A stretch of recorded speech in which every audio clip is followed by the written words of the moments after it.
एक प्रारूपिक पुष्पीय पादप का अर्ध तकनीकी विवरण।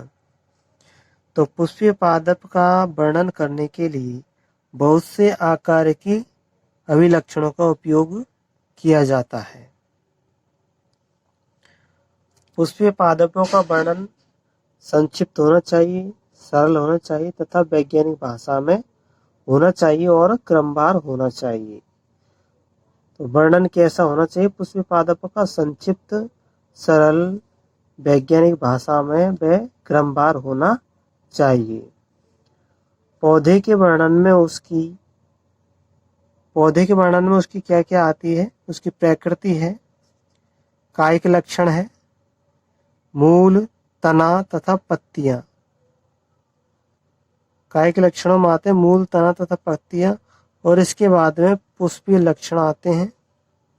फिर पुष्प विन्यास आता है, फिर फूल के भाग का वर्णन आता है।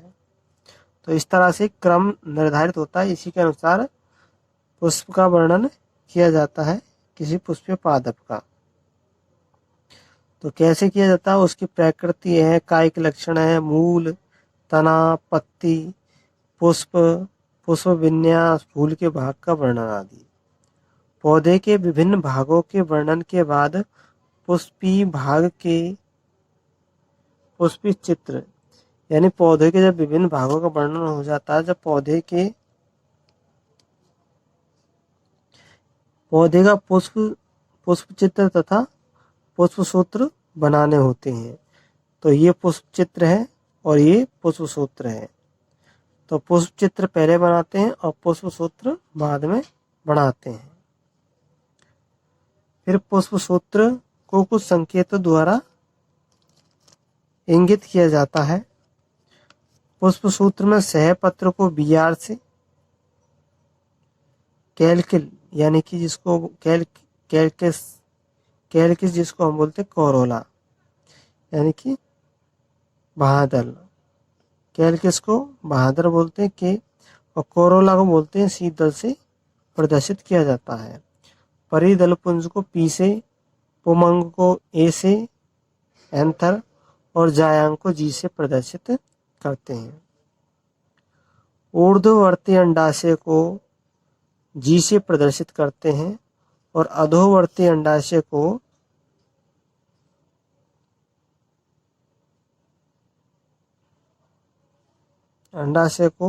जी और इसके नीचे डैश लिखा जाता है, जी के नीचे डैश लिखा जाता है। तो यहाँ जायांग के विषय में कुछ गलत दे रखा है। ऊर्ध्ववर्ती अंडाशय को जी के नीचे डैश लगाया जाता है, तब ऊपर होता है अंडाशय, और अधोवर्ती अंडाशय में डैश ऊपर की तरफ लगता है और जायांग नीचे आ जाता है अधोवर्ती अंडाशय में। नर को तीर के चिन्ह से, मादा को प्लस चिन्ह से दिखाते हैं और उभयलिंगी को प्लस और तीर दोनों चिन्हों से एक साथ दिखाते हैं। त्रिज्या सममित को प्लस के चिन्ह से दिखाते हैं ओनली, एक व्यास सममित को परसेंटेज से, और दलों की संख्या को ब्रैकेट में बंद कर देते हैं। और आसंजन को पुष्पी चिन्हों के ऊपर रेखा खींचते हैं।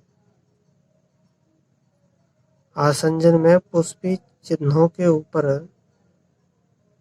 रेखा खींचते हैं।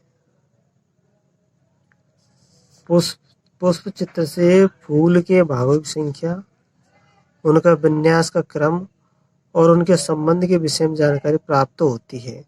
मात्र अक्ष की स्थिति फूल के सापेक्ष होती है, जिसे डॉट द्वारा पुष्प चित्र के ऊपर इंगित करते हैं।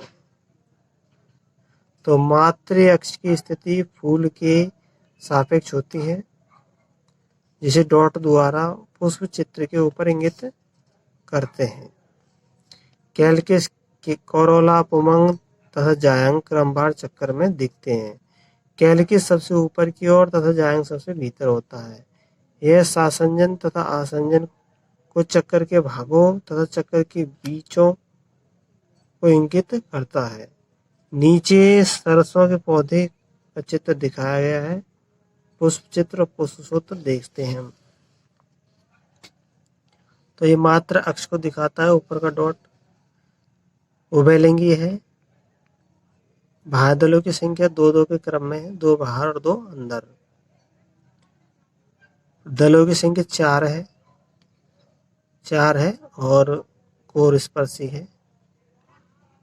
और पुमंग 2-4 के क्रम में, 2 और 4 के क्रम में है। जायंग है, द्विअंडपी 2 अंडप है और जायंग ऊर्ध्ववर्ती है। जायंग अधोजायंगता है और अंडाशय ऊर्ध्ववर्ती है। तो ये था हमारा एंजियोस्पर्म का अर्ध तकनीकी विवरण।